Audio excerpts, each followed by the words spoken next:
저도 희망이 있습니다. 예. 예.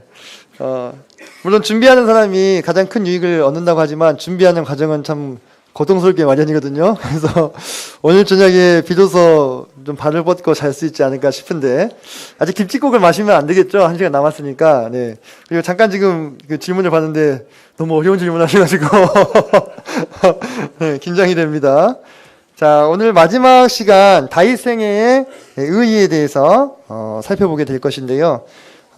크게 두 방향으로 살펴보고자 합니다. 첫째는 인간으로서의 다윗이라는 것과, 또 한 방향은 메시아로서의 다윗, 메시아의 예표로서의 다윗을 좀 살펴보려고 합니다.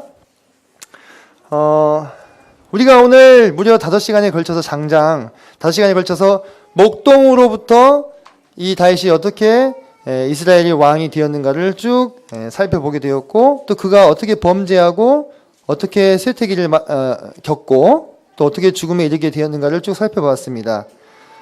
그는 목자요, 정치가요, 시인이요, 음악가요, 군인입니다. 지금 제가 열거한 이 직업들이 쉽게 매칭이 되십니까? 잘 안 되시죠? 네, 잘 안 됩니다. 사실 어떻게 이렇게 대조적인 이미지가 한 인물 속에서 완벽하게 조화를 이룰 수 있는가? 참 저는 이 다윗의 생애를 이렇게 마음속으로 가만히 그려보면서 참 신기했습니다. 어떻게 방금 전에 블레셋과 싸우면서 수백 명을 죽여놓고 한가로이 수금을 뜯으면서 하나님을 찬양할 수 있는가? 네, 참 신기하죠. 네, 그런 것이거든요. 또 어떻게 이렇게 그 상황과 정세를 파악해서 지혜로운 그와 같은 어떤 조치를 취하면서도 또 자기 자식들에 대해서는 그렇게 한이 없이 우유부단할 수 있었는가? 그래서 이 다윗의 모습을 통해서 우리는 인간의 삶이 경험할 수 있는 거의 모든 장면들을 발견할 수가 있다는 거죠. 그리고 다혈질, 담즙질, 우울질, 점액질로 대표되는 사람의 기질들의 모든 양상이 이 다윗으로부터 발견이 됩니다. 다윗이 우울한 적이 언제 있었느냐 하실 수 있겠는데 그 시편 한번 읽어보세요. 정말 이 우울질의 성향인 사람들은 참 자기의 세계에 갇혀가지고 깊이 들어가서 묵상하고 생각하고, 그렇게 하지 않으면 나올 수 없는 주옥 같은 시편들이 얼마나 많습니까? 그죠? 그러니까 참 이게 놀랍다는 거예요. 어떻게 보면 생각하면 생각할수록 막 칼을 휘두르다가 막 수금을 타다가 똑같은 손으로 막 펜으로 쓰다가 이렇게 되는 거예요. 그래서 다윗의 이름의 뜻은 우리가 사랑받는 자라는 뜻입니다. 다윗. 실제로 다윗은 많은 사람들로부터 사랑을 받았어요. 오늘날 우리로부터 어떻게 보면 사랑을 또 받고 있죠. 제가 만약에 다윗에 대해서 좀 박한 평가를 내리게 된다면 성도들 마음이 심히 불편하실지도 모르겠습니다. 여러분도 이미 다윗을 어느 정도는 사랑하고 계신다고 봐야 되겠죠. 근데 실물 다윗을 보고 경험한 사람들은 얼마나 더 있겠어요. 실제적으로 성경에 다윗을 사랑하였다라고 이렇게 직접적인 표현이 나온 사람만 해도 사울이 사랑했고요. 사울이 사랑했습니다. 처음에 봤을 때. 요나단도 사랑했습니다. 그를. 온 이스라엘과 유다의 사랑을 받았죠. 그리고 미갈도 그를 사랑했어요. 그는 여인들의 사랑을 받았습니다. 사울이 죽인 자는 천천히요, 다윗이 죽인 자는 만만히로다라는 노래를, 찬가를 지어 바칠 때 다윗이 개선장군으로서 행진하지 않았겠습니까? 그러면 그가 걸어가고 있는 그 길거리에 수없이 나와 있는 수없이 많은 처녀들이 선망의 눈길로 다윗을 쳐다보고 있지 않았을까요? 그죠? 충분히 생각해 보실 수 있죠. 그리고 그는 군대의 사랑을 또한 받았습니다. 군대가 다윗을 따랐고 그가 위기에 처하는 모습을 보고 뭐라고 얘기합니까? 왕은 이제 더 이상 전장에 나오지 마십시오. 이스라엘의 등불이 꺼지지 말게 하옵소서. 이렇게 얘기하죠. 군대의 이 지지와 사랑을 받는다고 하는 것은 통치자로서는 아주 큰 메리트가 되는 것이죠. 근데 여러분 한번 생각해 봅시다. 다윗은 진정으로 누군가를 사랑한 적이 있는가? 이것에 대해서 분석하는 사람들이 있습니다. 다윗이 누군가를 사랑하였다라고 직접적으로 표현한 것을 발견하실 수 있습니까? 사실상 그를 사랑했던 많은 사람들이 있었지만 그가 직접적으로 사랑한다고 표현한 대상은 하나님뿐입니다. 하나님, 나의 힘이신 여호와여, 내가 주를 사랑하나이다. 갈멜 사람 아히노암과 나발의 아내였던 아비가일과의 결혼하는 장면들을 보면서 여러분들은 다윗이 그녀들을 사랑해서 결혼하지 않았을까라고 상당히 로맨틱하게 바라보실 수도 있겠습니다만 뭐 그럴 수도 있는 것이죠. 근데 그들은 유다 헤브론 땅의 유력자들이었습니다. 그래서 그들의 정치적인 지지와 호응을 받을 수 있었고 결정적으로 아비가일과 결혼해서 다윗은 더 이상 남의 양이나 지켜주고 먹을 것이 떨어지기를 기다리는 그런 신세를 벗어났죠. 그죠? 아비가일이 그가 소유하고 있는 재물로 다윗과 그의 추종자들을 후원했을 것입니다. 그는 지혜롭고 아름다웠습니다만 정치적 관점에서도 상당히 효용 가치가 높은 인물이었다는 거죠. 다윗에게는. 이렇게 생각하니까 좀 다윗이 달리 보이십니까? 제가 강조드리고 싶은 것은 사랑받는 자 다윗은 그들의 사랑을 받아서 누구를 사랑하였습니까? 하나님을 사랑하였다는 거예요. 그래서 하나님은 그를 봤을 때 그가 참 마음에 합하였던 것이 어쩌면 진정으로 다윗이 사랑한 대상은 하나님뿐이었기 때문이 아닐까라는 생각을 조심스럽게 해보는 것이죠. 다윗은 참 순수한 사람이었습니다. 골리앗에게 덤비는 다윗의 모습은 심지어는 무모해 보이기까지 합니다. 하지만 그는 사울과의 대화를 통해서 우리가 추측컨대 자기가 틀림없이 이길 것으로 생각하고 있습니다. 그죠? 그래서 심지어는 사울이 준 칼과 갑옷도 다 벗어버리잖아요. 자신이 있었던 거죠. 140km의 돌을 슬링으로 날릴 수 있는 사람이었어요. 그리고 메랍을 거절했죠. 나는 비천하고 가난한 자다. 맞습니다. 그것이 자신의 현실 인식이기도 했지만 만약에 이 다윗이 조금만 영악했다면 어떻게든지 사울의 장녀의 사위가 되고자 하지 않았을까요? 하지만 그는 자신의 위치와 신분을 지키는 그런 순수한 면을 보이기도 했습니다. 양피 200을 가져간 것에 대해서 제가 설명을 아까 드렸죠. 그리고 요나단을 믿고 약속을 지켰습니다. 요나단에게 자신의 생명을 걸었죠. 실은 요나단이 한 번이라도 마음을 잘못 먹어서 다윗을 잡으려고 했으면 얼마든지 잡을 수 있었겠죠. 하지만 다윗은 그런 가능성조차도 생각하지 않았어요. 항상 요나단이 부르면 갔고 만났고 차라리 사울에게 데려갈 것이 무엇이냐, 네가 나를 죽여라 라고 얘기할 정도로 요나단을 믿었습니다. 그리고 둘이 에셀바이에서 헤어질 때 다윗은 더 슬프게 울었죠. 그죠? 그리고 법궤 앞에서 뛰어났던 다윗, 마치 천진난만한 어린아이들이 이 음악에 맞춰서 춤을 추는 것처럼 그렇게 다윗은 하나님 앞에서 마음껏 뛰어났던 것이죠. 그래서 성전을 위해서 자신의 사제를 아낌없이 바쳤던 그런 모습도 보게 됩니다. 결론적으로 그는 하나님을 그저 사랑한 사람이었어요. 그저 순수하게 다른 어떤 계산 속이나 또는 이해관계가 없이 순전하게 사랑했던 대상은 오직 하나님뿐이었다는 점에서 다윗은 참 순수했습니다. 근데 그가 또 한편 보면요, 무척이나 실용적입니다. 제가 원래 이 PPT를 교활한이라고 썼다가 저희 아내가 다윗이 뭘 봐서 교활하냐고 얘기해가지고 실용주의자로 바꾼 거거든요. 우리는 이렇게 다윗에 어떻게 보면 반에 있어요, 그죠?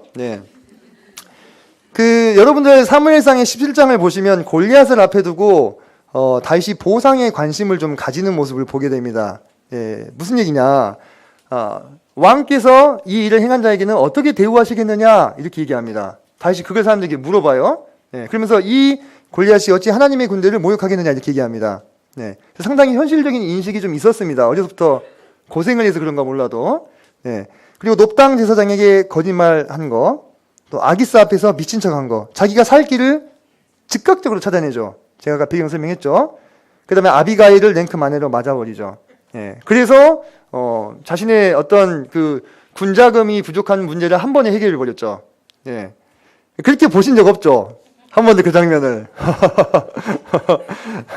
그리고 아기스에게 그래서 아말렉 족속이라든지 유다 사람들의 어떤 그 교육료를 맡고 있는 사람들을 쳐놓고서 유다 사람들을 쳤다 이렇게 거짓을 구하죠.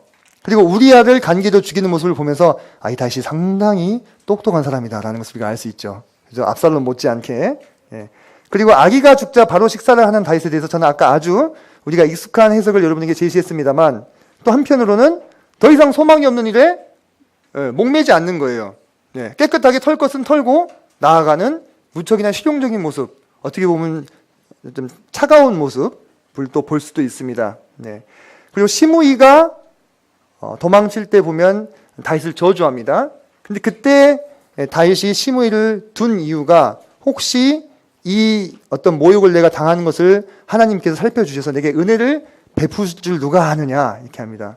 저주를 받는 상황에서도 그것을 은혜의 통로로 삼을 정도로 그는 무척이나 실용적인 면도 또한 가지고 있었습니다. 순수하면서도 실용적이죠.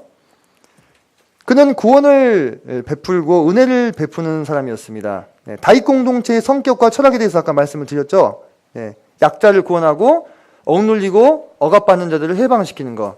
네, 그리고 도피자 아비아다를 거두죠. 자기 때문에 높당 제사장이 다 죽고 나서 이 사람만 살아서 오잖아요. 그죠? 네, 받아줍니다. 그일라 백성들 참 괘씸하죠. 구해줬더니 사울에게 넘길 것이라고 하나님이 알려주시잖아요. 그럼에도 이제 그들을 건지러 가게 되고 사울을 2번이나 살려주기도 하고 버려진 애굽인 종을 구하기도 하고 정복지에 과하게 행하지 않은 것을 제가 여러 번 말씀을 드렸습니다. 또 무비보셋을 거두고 사울과 요나단을 조상의 묘에 합장했던 이와 같은 구원과 은혜를 베푸는 그와 같은 사람이면서 동시에 아주 냉철한 다윗이기도 했습니다. 이 사람은 한이 없이 퍼주는 성격이 아니었어요. 리더는 그런 것이 좀 있어야 되긴 하죠. 원칙이 서 있는 인물이었습니다. 사울은 좀 대조가 되죠. 사울은 아말렉을 치고 다 전멸하려 했는데 백성들과 부하들이 좋은 것은 살리자 하니까 그게 따라갑니다. 그죠? 그리고 요나단에게 죽을 것이라 해놓고 백성들이 안 됩니다 하니까 또 거기 따라갑니다. 예, 시세를 살피고 대중에게 이렇게 영합하는 모습들을 보이죠. 배 에봇을 가져오라 했다가 막 이 함성이 커지니까 취소하고 막 따라갑니다. 그죠? 네, 기준과 원칙이 없어요. 근데 다윗은 그런 부분에 있어서 확고합니다. 네, 부하들이 반대했음에도 불구하고 그일라를 치러 가죠. 하나님께 물어서 확신을 받았기 때문에 주저할 이유가 없었죠. 그리고 그슬과 기르스 아말렉 자기가 시글락에 머물 때 쳤던 그 성읍의 남녀를 전멸시켜 버립니다. 왜? 살아남아서 혹시 아기스한테 거짓말한 것이 들통날까봐 다 죽인 거거든요. 절체절명의 순간에도 당황하지 않습니다. 하나님을 인하여 힘을 얻고 전리품을 나누는 원칙 등을 확고하게 하고 사울을 죽이자는 부하의 권고를 거절하죠. 자기 마음 가운데 냉철하게 또 원칙이 서 있는 인물이었기 때문에 이러한 어떤 삶의 모습들을 여기 보여줄 수 있는 거예요. 그리고 왕을 죽인 자들은 어떻게 합니까? 원칙대로 신속하게 사형을 시킵니다. 압살롬과 세바의 반란에 대처하는 모습을 볼 때도 우리는 이 다윗이 아주 냉철한 판단력을 가지고 있는 이성적인 인물임을 우리가 볼 수 있습니다. 그리고 미갈의 업신여김을 간과하지 않죠. 좀 냉철하지 않다면 자기를 살려주고 15년 동안 고생시키다가 다시 만난 첫 부인을 그렇게 냉담하게 대할 수 있었을까 싶은데 단칼에 잘라버리죠. 어떻게 보면. 그죠? 그리고 왕권의 걸림돌이 될 만한 인물들을 실제적으로 조언합니다. 조언인데 결국 무슨 얘기예요? 죽이라는 거예요. 그죠? 이렇게 냉철한 다윗이면서도 또 동시에 우유부단합니다. 자식들 문제에 대해서 암논의 번제를 감가했고 또 압살롬의 반역 모의를 간과했습니다. 그가 정말 몰랐을까? 좀 생각이 되는 부분이 있습니다. 무려 4년 동안 백성들의 마음을 도적질하고 다녔거든요. 성문 앞에서. 그것을 신하들 중에 과연 한 명도 다윗에게 얘기해 주지 않았겠느냐. 하지만 다윗은 설마 걔가 그러려고 이런 생각을 했다는 거예요. 앞서서 그 반역들을 이렇게 대처하는 모습과는 너무나 상반된 모습들이 되는 거죠. 그리고 요압의 월권 행위를 간과하기도 했습니다. 물론 그의 힘이 미치지 못했기 때문이다라고 이야기했지만 다윗의 냉철함을 봤을 때는 저는 가능했다고 봅니다. 하지만 요압이 그의 동복 누이의 자녀, 다시 말해 조카였던 것도 좀 영향을 미치지 않았겠느냐 하는 생각을 하게 됩니다. 그리고 아도니아의 반역을 간과한 부분들, 그가 살아있을 때 아도니아가 반역을 했어요. 하지만 아도니아에 대해서는 말이 없어요. 그죠? 이런 것들을 봤을 때 물론 누구에게나 자식과 가족 문제는 약점이 됩니다. 그죠? 그리고 위대한 영웅이었던 다윗에게도 그것은 예외가 아니었죠. 근데 우리가 이런 부분에 있어서 어쩌면 다윗에게 매력을 느끼는지도 모르겠습니다. 그는 저기 멀리 하늘에 떠 있는 우리가 범접할 수 없는 인물만은 아니에요. 물론 그에게는 아주 위대하고 독특한 부분들이 보입니다만은 그도 우리와 똑같은 사람이구나 라고 생각하게 해주는 면들이 많이 있단 말입니다. 우리도 자식 문제에 대해서는 장사 없잖아요. 그죠? 다 우유부단하고 남들에게는 냉정하게 할 수 있지만 자식에게는 또 한없이 약해지는 것이 부모죠. 근데 그런 모습이 다윗도 있는 거예요. 신기하네. 이 사람도 이러네? 하면서 성경의 인물 속에서 어떤 인간미를 우리가 느끼게 된다는 것입니다. 계속해서 보겠습니다. 다윗은 어떨 때는 묻기도 했고요. 어떨 때는 자기 마음대로 하기도 했습니다. 그는 사울을 피해서 도망칠 때 끊임없이 행보를 물었죠. 그일 나를 구하러 갈까요? 그일라 사람들이 나를 넘기겠습니까? 아말렉을 추격할까요?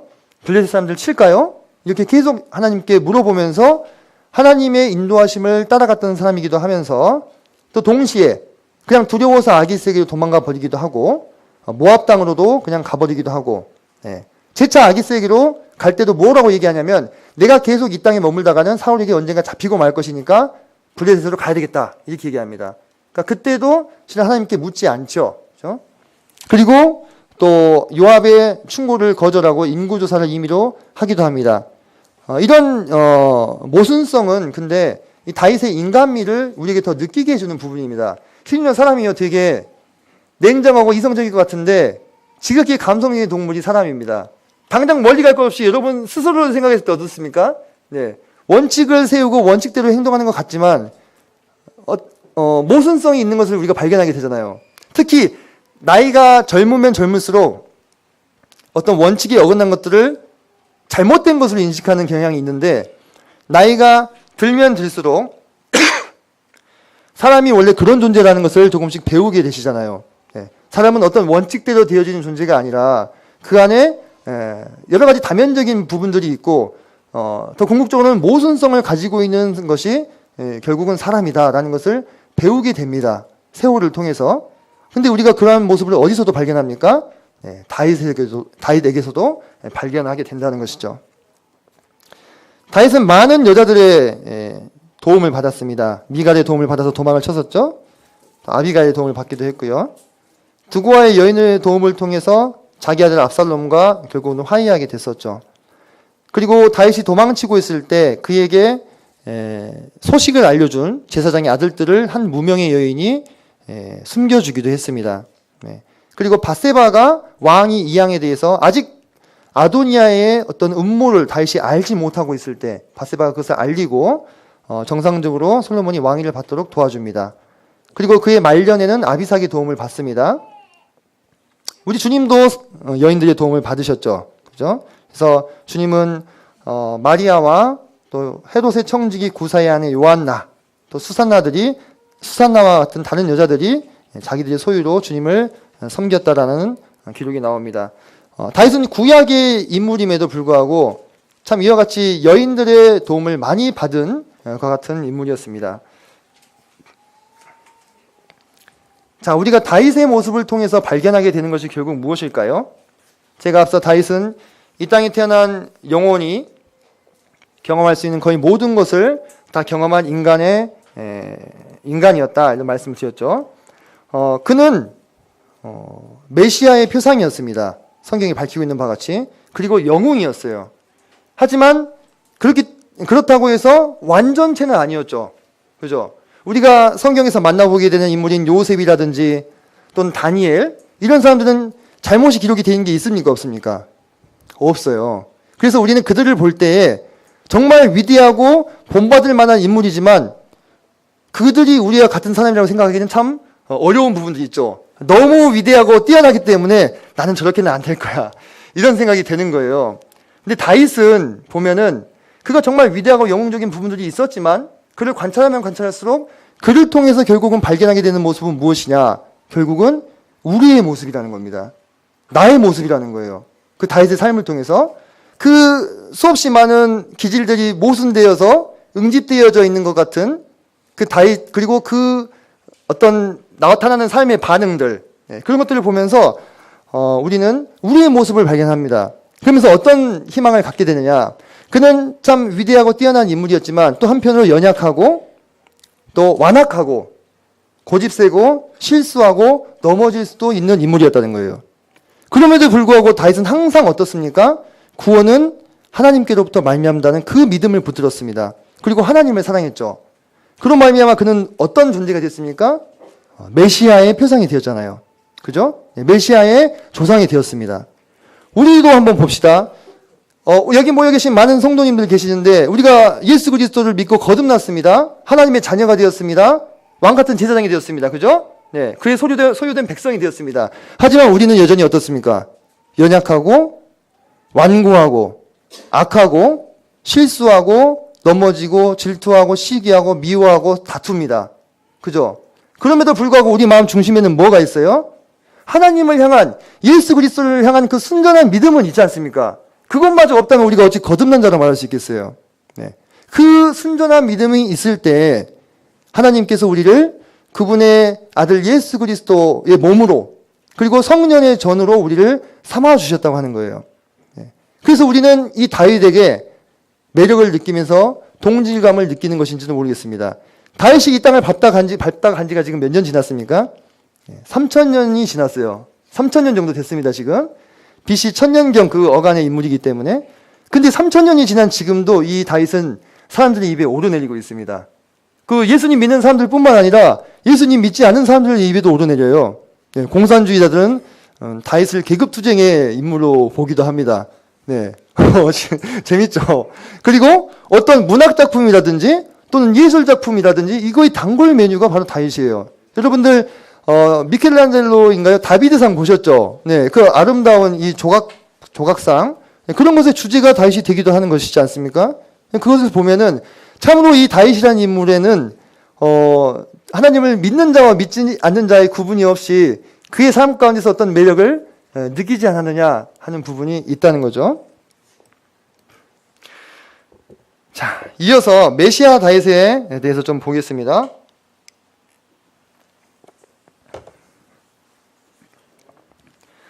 자, 성경 말씀에 보면 이사야서에 이새의 줄기에서 한 싹이 나며 그 뿌리에서 한 가지가 나서 결실할 것이요. 이렇게 이야기하고 있습니다.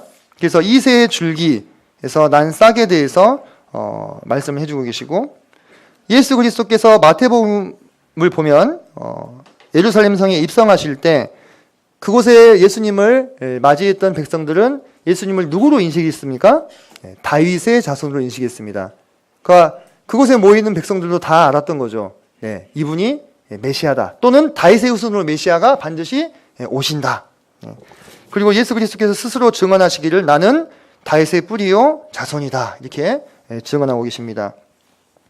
제가 드문드문 이렇게 말씀을 드렸는데 우리 다윗의 삶 속에는 우리가 믿는 예수 그리스도 메시아의 모습을 닮아 있는 부분들이 너무나 많이 있는 것을 보게 됩니다. 먼저 예수님은 누구의 후손으로 오셨습니까? 네, 다윗의 후손으로 오셨죠. 좀 작아서 잘 안 보이는데, 자, 여기 있는 분이 다윗입니다. 그리고 밧세바 사이에서 낳은 네 아들이 있죠. 여기로부터 쭉 족보가 이어져 가지고 예수 그리스도가 오십니다. 솔로몬의 계보로부터는 부계가, 또 나단의 계보로부터는 모계가 이어져서 로마서에서는 그의 아들에 관하여 말하면 육신으로는 다윗의 혈통에서 나셨고 이렇게 나옵니다. 그래서 예수 그리스도는 다윗의 자손으로 오셨습니다. 이 땅에. 자, 그리고 유사성을 살펴보면 다윗과 메시아 모두 베들레헴 출신이죠. 그죠? 메시아의 탄생에 대해서 예언하기를 미가서 5장 2절에 보면 베들레헴 에브라다야 너는 유다족 속 중에 작을지라도 이스라엘을 다스릴 자가 내게서 내게로 나올 것이다 라고 말하면서 메시아가 베들레헴에서 태어날 것을 말씀하고 있고 두 분 모두 어려서부터 부모를 섬겼습니다. 그리고 12살 또는 15살 사이에 기름 부음을 받음으로 다윗이 처음으로 드러납니다. 근데 예수님도 어때요? 12살 때 예루살렘에 올라가서 그곳의 율법사들과 문답을 나누죠. 그러면서 이제 그 아버지 대신 요셉과 마리아가 그냥 친척들 사이에 있는 줄 알고 이렇게 내려와 버리잖아요. 그러다가 다시 갔는데 예수님이 하시는 말씀이 어찌하여 나를 찾으셨나이까? 내가 내 아버지 집에 있어야 할 줄을 알지 못하셨나이까? 이렇게 얘기합니다. 근데 우리가 사무엘하 7장에 다윗 언약을 보면은 다윗의 후손에 대해서 하나님이 말씀하시기를 나는 그에게 아버지가 되고 그는 내게 아들이 되리라 이렇게 얘기하고 있거든요. 그래서 예수님은 그가 다윗의 후손이자 하나님이 아버지라고 하는 자의식을 아주 어렸을 때부터 가지고 계셨어요. 왜 그렇겠습니까? 그분이 온 세상에 구원자로 이 땅에 오셨기 때문에 그렇다는 것이죠. 다윗 공동체와 메시아 공동체에 대해서는 제가 아둘람 이야기할 때 충분히 좀 설명을 드렸습니다. 그리고 다윗은 30세의 왕이 되었고 주님은 30세쯤 공생을 시작하셨던 이런 장면들을 우리가 확인할 수 있습니다. 자, 그리고 두 분 다 에돔 사람들과 악연이 있어요. 자, 에돔인 도액 기억나십니까? 다윗을 사울에게 고발했던, 그래서 돕당에 있는 85명의 제사장들이 다 학살을 당하죠. 근데 참 아이러니하게도 약 1000년이 흐른 다음에 예수님께서 베들레헴에 탄생하셨을 때 동방 박사들이 헤로당을 찾아갑니다. 그래서 헤로당이 왕이 태어났다고 하니까 그를 죽이기 위해서 술수를 쓰죠. 근데 이 헤로당이 어디 출신입니까? 네, 에돔 사람입니다. 이두메아 출신 헤로당, 에돔인.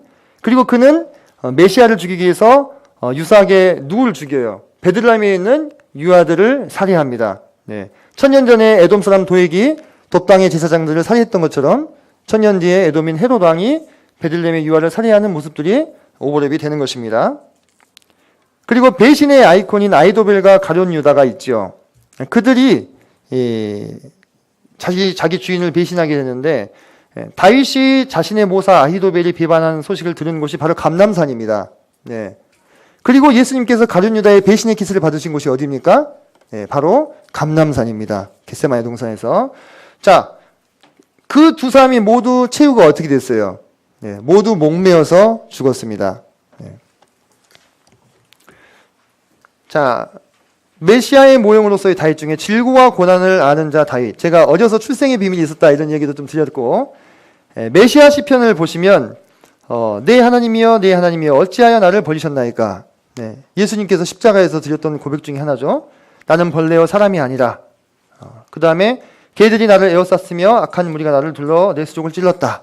이와 같은 고백들을 다윗이 하는 것으로 봤을 때 그는 질고와 고난을 아는 자였다. 그는 자신의 경험을 이 시에 투영해서 노래하고 있지만 이것이 하나의 예언이 되어서 장차 오실 메시아에게 응하는 것들을 우리가 볼 수 있습니다. 또 메시아의 모형이 된 다윗으로서 이스라엘의 목자가 된다라고 하는 것. 하나님이 이스라엘의 목자가 되시는 개념은 무척이나 이스라엘 사람에게 친숙했습니다. 그러면서 사무엘하 5장 2절을 보시면 이스라엘 장로들이 다윗에게 나아오면서 이런 표현을 씁니다. 내 백성 이스라엘의 목자가 되며 내가 이스라엘의 주권자가 되리라. 이것은 다윗에게 목자가 쓰인 최초의 상황입니다. 성경에서. 근데 그래서 이제 다윗이 그 목자라는 이미지를 이렇게 딱 결부가 되죠. 그죠? 근데 이 목자라는 이미지가 계속해서 어디까지 이어지냐면, 여기 보면, 마태복음 2장 6절에 또 유대 땅 베들레헴아 너는 유대 고을 중에서 가장 작지 아니하도다. 내게서 다스리는 자가 나와서 내 백성 이스라엘의 목자가 되리라. 이 목자의 이미지가 어디로 연결이 되고 있습니까? 네, 메시아에게로 연결이 되고 있습니다. 그러면서 우리 주님께서 스스로에 대해서 어떻게 느끼고 계시냐면 스스로를 목자로 인식하고 계셔요. 나는 선한 목자라 이렇게 얘기하시죠. 그리고 목자장이 나타나실 때에 사도 베드로도 예수님에 대해서 그분이 목자장이신 것을 인정하고 있습니다. 다윗에게 부여된 목자라는 이미지가 어디까지 쭉 이어지고 있는 것입니까? 메시아에게까지 쭉 이어지고 있는 것입니다. 우리는 이런 부분들을 통해서 메시아의 모형된 다윗을 또 발견할 수가 있습니다. 그리고 다윗은 주권자 되신 메시아를 우리에게 예표해 주고 있습니다. 여기 보면 나는 내가 택한 자와 언약을 맺으며 내 종 다윗에게 맹세하기를 내가 내 자손을 영원히 견고히 하며 내 왕위를 대대에 세우리라 이렇게 얘기하고 있습니다. 제가 아까 메시아가 기름 부음을 받은 자라는 뜻이라고 했고 그것은 왕과 선지자와 제사장에게 해당이 된다고 했죠. 그러면 다윗은 그 세 개의 역할에 대한 모습을 우리에게 보여줄 수 있어야 되는 거예요. 그래야만 그가 참으로 메시아의 모형이자 예표다 우리가 이렇게 인정할 수 있겠죠. 근데 그가 왕된 모습을 보여준 것은 우리가 어렵지 않게 발견할 수 있습니다. 왜냐하면 다윗은 이스라엘의 왕이었잖아요. 그죠? 자, 그러면 제사장으로서의 모습은 어디서 우리가 발견할 수 있느냐. 자, 처음에 진설병 얘기 들으셨죠? 그리고 배에봇. 이것은 제사장만 입을 수 있는 거예요. 근데 다윗은 그것을 입고 하나님 앞에서 춤을 추면서 경배합니다. 사실상 제사장으로서의 역할을 감당하게 된 것이죠. 자, 이와 같은 다윗의 모습은 장차 멜기세덱의 반열을 따라서 대제사장이 되실 그리스도를 우리에게 예표해 주고 있죠. 예수님은 어느 지파였습니까? 네, 유다 지파였습니다. 유다 지파 사람은 제사장이 될 수 있나요? 그렇지 않습니다. 하지만 우리가 히브리서를 통해서 그분이 참 영원한 시작도 끝도 우리가 없는 멜기세덱, 살레만 멜기세덱의 반차를 이어서 하나님 앞에서 대제사장이 되셨다라고는 증언을 읽어볼 수 있는데, 바로 그와 같은 모습이 다윗이 메시아 역할 중에서 제사장 된 부분들을 우리에게 보여주고 있다고 볼 수 있는 것입니다. 자, 마지막으로 선지자의 모습은 어디서 찾아볼 수 있습니까?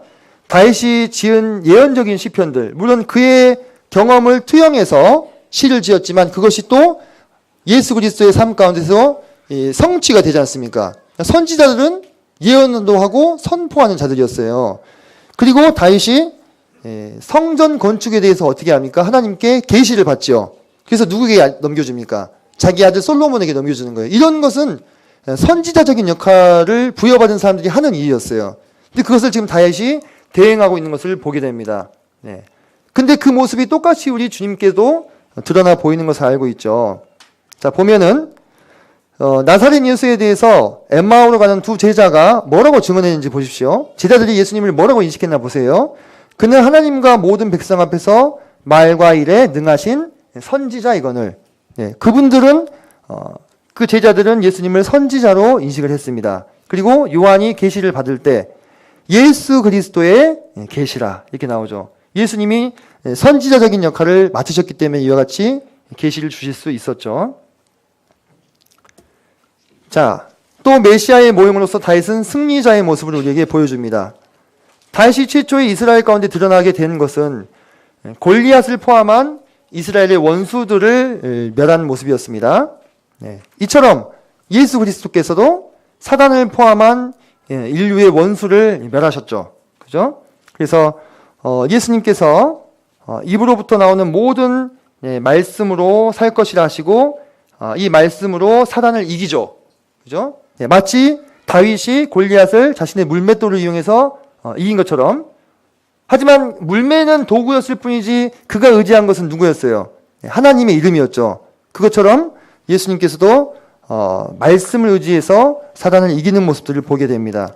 그리고 창세기 3장 15절에 보면 여자의 후손은 내 머리를 상하게 할 것이다 라고 하는 최초의 예언이 나오는데, 그것을 메시아 되신 예수 그리스도께서 십자가에서 성취하게 되는 것들을 우리가 보게 됩니다. 그러면서 계시록에 보면 유대 지파의 사자 다윗의 뿌리가 이기었다 이렇게 우리에게 증언해 주고 있습니다. 다윗의 말년의 고백을 좀 생각해 보겠습니다. 하나님의 도는 완전하고 여호와의 말씀은 진실하니 그는 자기에게 피하는 모든 자에게 방패시로다. 여호와 외에 누가 하나님이며 우리 하나님 외에 누가 반석이냐 이렇게 고백하고 있고, 다윗이 온 회중 앞에서 여호와를 송축하여 이르되 우리 조상 이스라엘의 하나님 여호와여, 주는 영원부터 영원까지 송축을 받으시옵소서. 여호와여, 위대하심과 권능과 영광과 승리와 위엄이 다 주께 속하였사오니 천지에 있는 것이 다 주의 것이로소이다. 여호와여, 주권도 주께 속하였사오니 주는 높으사 만물의 머리이심이니이다. 이게 이제 다윗의 말년의 고백입니다. 다윗이 말년에 하나님께서 그로 어디로 향하든지 다 승리하게 해주셨어요. 그래서 평안하게 됐습니다. 그때 다윗은 하나님에 대해서 여호와 외에 누가 하나님이며 우리 하나님 외에 누가 반석이냐. 제가 첫 시간부터 꾸준히 반복했던 명제, 구원은 오직 하나님께로부터 말미암는다. 전쟁은 여호와께 속하였다. 바로 이 믿음이 다윗의 평생을 지탱해 준 믿음이었다는 것입니다. 동일하게 우리 메시아 되신 예수 그리스도께서도 그분의 영혼을 누구에게 의탁하셨습니까? 오직 능히 죽음에서 건지실 아버지 하나님께 의탁하시고 통곡으로 간구하심으로 말미암아 응답하심을 들었다 이렇게 얘기하고 있지 않습니까? 네, 그러면서 우리가 생각해 봐야 될 것은 아직 다윗이 메시아의 모형이라고 했는데 다윗의 생애 중에서 예수님이 성취하지 않으신 것으로 보이는 장면이 있습니다. 어딜까요? 다윗의 노년을 한번 생각해 보세요. 다윗 사방에 적이 없고 평안하게 되었다라고 얘기하고 있습니다. 근데 지금 우리가 세상을 봤을 때 어떻습니까? 이 세상이 평안합니까? 예수님에 대해서 대적하지 않습니까? 그렇지 않죠. 도처에 예수님을 무시하거나 또는 무관심하거나 대적하는 자들이 넘치고 있습니다. 그렇다면 우리 예수 그리스도가 예수 그리스도의 모형이 다윗이라면 이 예수님은 다윗의 말년의 모습을 성취하셔야 되는 거예요. 아직 그것이 우리에게 오지 않았죠. 그죠? 그래서 장차 예수 그리스도께서 처음 오셨을 때는 구원자로서 십자가의 보혈로서 우리 모두를 구속하셨고, 장차 이제 앞으로 예수님께서 이 땅에 다시 오셔서 주권자로서, 통치자로서, 승리자로서 이 땅을 다스리시게 될 때가 오는 것을 우리도 소망하고 있습니다. 그때가 됐을 때 어떻습니까? 이제 비로소 사방에 메시아의 적이 아무도 존재하지 않게 되는 그 같은 메시아 왕국이 세워지는 것을 우리가 고대하고 있죠. 그렇게 됨으로써 이제 비로소 메시아는 완전하게 다윗의 생애를 실현하게 되는 것입니다. 그런데 바로 이와 같은 길을 걸어감에 있어서 중요한 역할이 있습니다. 제가 아까 말씀드렸죠. 이 성경에 추종자의 명단이 자세하게 나오신 분은 누구밖에 없다 했습니까? 다윗과 예수님밖에 없어요. 다윗의 30용사뿐만 아니라 그곳의 명단에 기록되지 않은 수없이 많은 무명용사들이 있었겠죠. 그들이 헬과 다스림에서 피를 흘리고 싸워서 승리를 쟁취함으로 다윗 왕국을 이루지 않았습니까? 그들의 충성과 헌신으로 다윗 왕국이 이루어지고 사방에 적들이 없이 평안하게 된 거예요. 오늘날 아직 우리는 메시아 왕국이 우리 가운데 도래하지 못하는 것을 봅니다. 이미 물론 하나님의 나라는 우리 마음 가운데 임하였지만 가시적으로 이 세상 가운데 드러나지 않고 있습니다. 그 나라가 완성되기까지 하나님께서는 그분의 12제자를 위시한 수없이 많은 무명의 그리스도인들을 불러주신 것입니다. 우리도 그 중에 한 명이죠. 그죠? 그래서 우리의 삶이 의미가 없지 않아요. 우리의 삶에 누가 의미를 부여해 주십니까? 우리 주 예수 그리스도께서 의미를 부여해 주시는 겁니다. 그리고 그분의 메시아 왕국이 이 땅 가운데 가시적으로 도래하게 하기 위하여 우리의 충성과 헌신을 기대하고 있으신다는 것입니다. 그래서 우리가 오늘도 우리의 지친 두 다리를 힘있게 하고 우리가 대장부답게 허리를 동이고 다시 일어서서 많은 실망과 실수와 실패와 어려움 가운데도 주님을 섬기고 앞으로 나갈 수 있는 것은 바로 그 메시아께서 다윗의 예를 성취하시고 이 땅 가운데 그분의 가시적인 왕국이 이루어지기까지 나의 충성과 헌신을 바라고 계신다는 그 신념과 믿음이 있기 때문에 그런 거예요.